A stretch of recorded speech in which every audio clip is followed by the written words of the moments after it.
Namaste student, welcome to our lesson number 37. In this video, we are going to learn conditional clauses. After learning tenses and after learning passive voice, we are going to learn conditional clauses. ఇంగ్లీష్లో 4 రకాల conditions చెప్పుకోవచ్చు and some people say there are only 3 conditions. Okay, and first one is zero condition and probable condition or real condition or improbable condition or unreal condition or impossible condition. Fourth one is impossible condition. Okay, ఇందులో we are going to learn the first one, zero condition. Zero condition అంటే ఏంటి? Zero condition అంటే if something happens, something else happens. అంటే ఏదైనా ఒకటి జరిగితే మరొకటి జరుగుతుంది. యూజువల్గా జనరల్ ట్రూత్స్ ఎప్పుడు జరిగేవి అంటే ఆఫెన్ జరిగేటటువంటి యాక్షన్ అండ్ జనరల్ ట్రూత్స్ని మనం ఈ జీరో కండిషన్స్లో చెప్తాం. అంటే ఏంటంటే ఇందులో ఒక ఇఫ్ క్లాజ్ ఉంటుంది, ఒక మెయిన్ క్లాజ్ ఉంటుంది. ఇందులో ఒక ఇఫ్ క్లాజ్, ఒక మెయిన్ క్లాజ్ ఉంటుంది. ఇఫ్ క్లాజ్ ఎప్పుడు సింపుల్ ప్రెజెంట్ టెన్స్లో ఉంటే మెయిన్ క్లాజ్ కూడా సింపుల్ ప్రెజెంట్ టెన్స్లోనే ఉంటుంది. That we should always remember. If clause simple present టెన్స్లో ఉంటే మెయిన్ క్లాజ్ కూడా simple if class simple present టెన్స్లో ఉంటే మెయిన్ క్లాస్ కూడా సింపుల్ ప్రెజెంట్ టెన్స్లోనే ఉంటుంది. ఫర్ ఎగ్జాంపుల్ ఒక విషయాన్ని మనం తీసుకుందాం. If it rains, if class అంటే ఇఫ్ ఇట్ రెయిన్స్ వర్షం పడితే, ఇఫ్ ఇట్ రెయిన్స్ ఏం జరుగుతుంది? ద గ్రౌండ్ గెట్స్ వెట్ అంటే గ్రౌండ్ అంటే నేల తడిచిపోతుంది. If it rains the ground gets wet. వర్షం పడితే గ్రౌండ్ తడిచిపోతుంది. ఇందులో జాగ్రత్తగా గమనిస్తే ఇఫ్ క్లాస్ మీకు సింపుల్ ప్రెజెంట్ టెన్స్లో ఉంటుంది and main class if class అంటే ఇఫ్ ఇట్ రెయిన్స్ జరిగితే ఏం జరుగుతుంది? The ground gets wet. Ground అక్కడ తడిచిపోతుంది. The ground gets wet. ఇది మనం ఇలా చెప్పుకుంటాం అన్నమాట. ఇది జీరో కండిషన్ అని పిలుస్తారు. ఇందులో జీరో కండిషన్లో ఇఫ్ క్లాస్ సింపుల్ ప్రెజెంట్ టెన్స్లో ఉంటుంది and main class simple present టెన్స్లోనే ఉంటుంది. యూజువల్గా దీన్ని దేనికి యూజ్ చేస్తామంటే ఎప్పుడు జరిగేటటువంటి action, general truths. For example ice melts, ice కరిగిపోతుంది. ఎప్పుడు? If it is in the sun. If it is in the sun ice melts. If it is in the sun ఒకవేళ ఎండలో ఉంటే ఐస్ మెల్ట్స్. ఇది సాధారణంగా జరిగేది. అది ఒక పర్టికులర్గా సిచ్యుయేషన్కో ఒక రోజుకో సంబంధించినది కాదు. If it is in the sun, if ice is in the sun it melts. అది కరిగిపోతుంది. Okay, usually I get up at 6 o'clock because I have to reach office. I have to get to office at 9 o'clock. Our office bus comes at 7 o'clock. Let us suppose 7:30. 7:30కి office bus వస్తుంది. I get up at 6 o'clock. So నాకు issues ఏం లేవు. If I get up at 7 o'clock, నేను 7 గంటలకు లేస్తే ఇది ఒకరోజు యాక్షన్ కాదు. If I get up at 7 o'clock, if I get up at 7 o'clock, I miss the bus. నేను ఇది సింపుల్ ప్రెజెంట్ టెన్స్లో ఉన్నది చూడండి. If I get up at లేవడం, if I get up at 7 o'clock, I miss the office bus. నేను office బస్ని miss అయిపోతాను. ఎప్పుడు ఎల్లప్పుడు. ఒకవేళ ఇలా జరిగితే I get up at 7 o'clock if it happens, and something else ఏమిటి? I miss the bus. I miss the office bus because the bus arrives at 7:30. That's why I may not get ready on time or in time. ఆ టైంకి నేను ready అవ్వలేకపోవచ్చు. when if I get up at 7 o'clock. అర్థమవుతుందా మీకు? అంటే ఇందులో రెండు అంటే if clause and main clause రెండు కూడా సింపుల్ ప్రెజెంట్ టెన్స్లో ఉంటాయి. That we should always remember. Okay, అంటే సింపుల్ ఫ్యూచర్ని వాడడంలో వేరే అర్థం ఉంది. అంటే if I get up at 6 o'clock, I will miss the bus. I cannot catch the bus. Okay, even if I get up at 7 o'clock ఇలా చెప్పినా పర్వాలేదు. But ఒక రోజుకు వస్తుంది అది. ఫర్ ఎగ్జాంపుల్ రేపు నేను 7 గంటలకు లేస్తే నేను బస్ మిస్ అయిపోతాను. If I get up at 7 o'clock tomorrow, I will miss the bus tomorrow. అలా కాకుండా రెగ్యులర్గా ఏం జరుగుతుందంటే if I get up at 6 o'clock, 7 o'clock, I miss the bus. నేను ఆ టైంకి లేస్తే మాత్రం ఎప్పుడైనా బస్ మిస్ అయిపోతాను. ఇది జనరల్గా జరిగేది. ఈ జీరో కండిషన్లో ఇఫ్ క్లాస్ సింపుల్ ప్రెజెంట్ టెన్స్లో మెయిన్ క్లాస్ సింపుల్ ప్రెజెంట్ టెన్స్లో ఉంటూ ఇది జనరల్గా జరిగేటటువంటి విషయాల్ని చెప్తాయి. For example if babies are hungry they cry. పిల్లలు ఆకలిగా ఉంటే if babies are hungry they cry. ఇది జనరల్గా జరిగేది.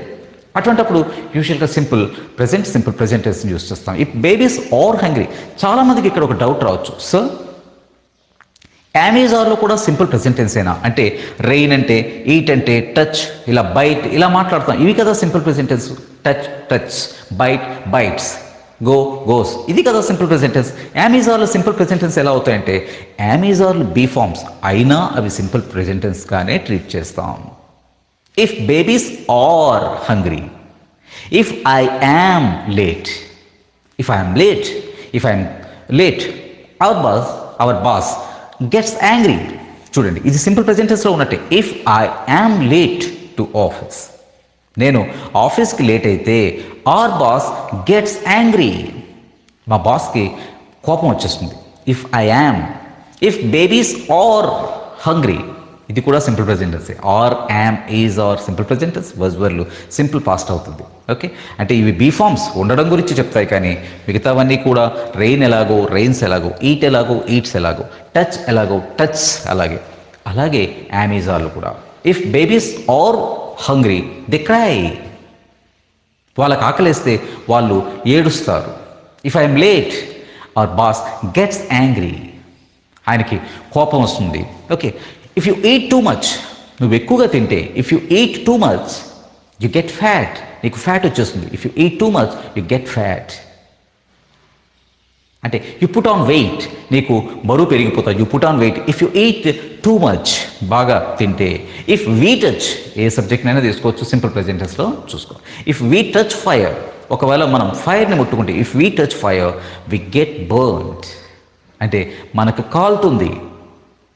ఇలా మనం if you don't eat, if you eat too much you get weight or you get fat.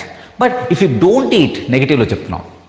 If you don't eat, ఇది కూడా సింపుల్ ప్రెజెంట్ టెన్స్ నెగిటివ్ కదా. ఇఫ్ యూ ఈట్ పాజిటివ్ అయితే, if you don't eat you die, you will die అని చెప్పాం. ఇది రెగ్యులర్గా తినకపోతే చస్తాం అనే దాంతో ఇఫ్ వీ డోంట్ ఈట్, మనం తినకపోతే వి డై, మనం చస్తాం. ఇఫ్ యూ డోంట్ ఈట్, అర్థమవుతుందా మీకు సబ్జెక్ట్? ఓకే, ఇందులో కూడా పాజిటివ్ నెగిటివ్ క్వశ్చన్స్ అన్నీ చెప్పుకోవచ్చు. Okay, do we die question, do we die if you don't eat. చూడండి, డూ వి డై క్వశ్చన్లో ఉంది main clause. Do we die, చచ్చిపోతామా? ఇఫ్ యూ డోంట్ ఈట్, తినకపోతే. అలాగే ice melts if it is in the sun, అంటే ఎండలో ఉంటే ice కరిగిపోతుంది. నెగిటివ్లో చెప్పాలంటే if it is not in the sun, ఒకవేళ ఎండలో లేకపోతే if it is not in the sun ice doesn't melt, ice కరిగిపోదు. క్వశ్చన్గా చేయాలంటే does the ice melt, does ice melt if it is in the sun? Question, main clause నుంచి question. Does ice melt if it is in the sun, ఒకవేళ ఎండలో ఉంటే ice కరిగిపోతుందా? Ice కరగదా? Doesn't ice melt, doesn't ice melt if it is in the sun or if it is not in the sun. అంటే మనం if clause నుంచైనా question చేయొచ్చు or main clause నుంచైనా క్వశ్చన్ చేయొచ్చు. సాధారణంగా యూజువల్గా మెయిన్ క్లాస్ నుంచే చేస్తాం. ఓకే, సపోజ్ పాములు కరుస్తాయా? Do snakes bite, do snakes bite, కరుస్తాయా? దీనికి కండిషన్ క్లాస్ యాడ్ చేస్తాం. Do snakes bite if they are scared, అవి భయపడితే కరుస్తాయా? Do snakes bite if they are scared, అవి భయపడితే కరుస్తాయా? అవి భయపడకపోతే కరవవా? డోంట్ స్నేక్స్ బైట్, భయపడిపోతే కరవా. Don't snakes bite if they are not scared, భయపడకపోతే కరవవా. అంటే ఇక్కడ మనం ఇదే కండిషన్ మనం చెప్తే పిల్లలు ఏడుస్తారు.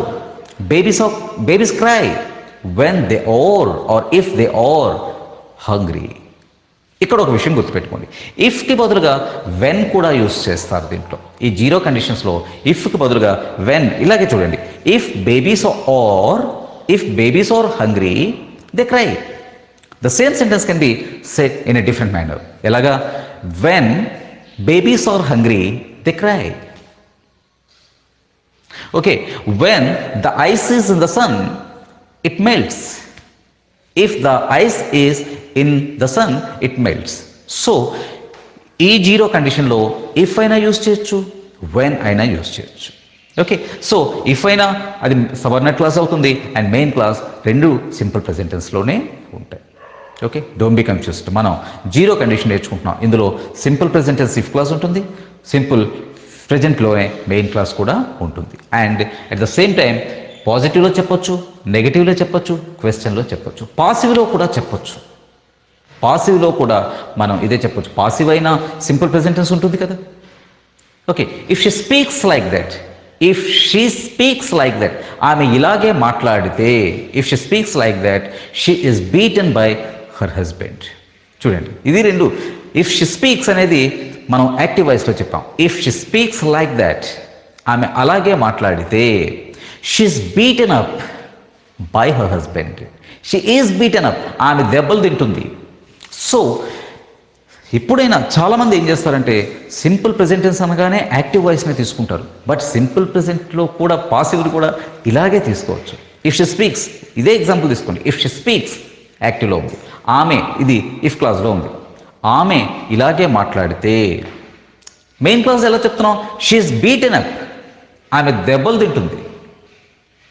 She is hated by everyone, she is hated by everyone అంటే everyone hates her, everyone hates her అన్న దాంట్లో నుంచి she is hated, she is hated by everyone. If she speaks like that she is hated by everyone అంటే ఆమె ఇలాగే మాట్లాడితే ఆమె ప్రతి వాళ్ళ చేత ద్వేషించబడుతుంది. ప్రతి వాళ్ళు ఆమెను ద్వేషిస్తారు అంటే everyone hates her, she is hated by everyone. అర్థమవుతుందా మీకు? అంటే ఇక్కడ గుర్తుపెట్టుకొస్తుంది. ఒక కండిషన్ క్లాస్ నేర్చుకున్నామంటే కండిషన్ క్లాస్లో మనం యాక్టివ్ వాయిస్ చెప్పుకోవచ్చు, పాసివ్ వాయిస్ చెప్పుకోవచ్చు, అండ్ పాజిటివ్ చెప్పుకోవచ్చు, నెగిటివ్ చెప్పుకోవచ్చు, క్వశ్చన్ చెప్పుకోవచ్చు. ఓకే, సో ఇది జాగ్రత్తగా మనం ప్రాక్టీస్ చేయాలి. ఇప్పుడు ఆల్రెడీ లెసన్లో నేను simple present plus simple present tense zero condition ఎలా చెప్పాలో మనం డిస్కస్ చేసాం. ఓకే, దీనిలోనే పాజిటివ్స్, నెగిటివ్స్, క్వశ్చన్ కూడా డిస్కస్ చేసాం. సో అలాగే పాసివ్ వాయిస్ ఎలా వస్తుందో కూడా చెప్పుకున్నాం. So what all you have to do is exercise ఇస్తాను కదా, ఎక్సర్సైజ్ని ఫాలో అయ్యి ఎక్సర్సైజ్ని పర్ఫెక్ట్గా చేస్తే మీకున్నటువంటి డౌట్ అంతా క్లియర్ అవుతుంది. Okay, thank you very much my dear students. ఈ వీడియో మీకు నచ్చితే లైక్ చేయండి, షేర్ చేయండి మరియు వీడియో దిగువ సబ్స్క్రైబ్ బటన్ పై క్లిక్ చేసి సబ్స్క్రైబ్ చేయండి. మరిన్ని వీడియోలు పొందండి.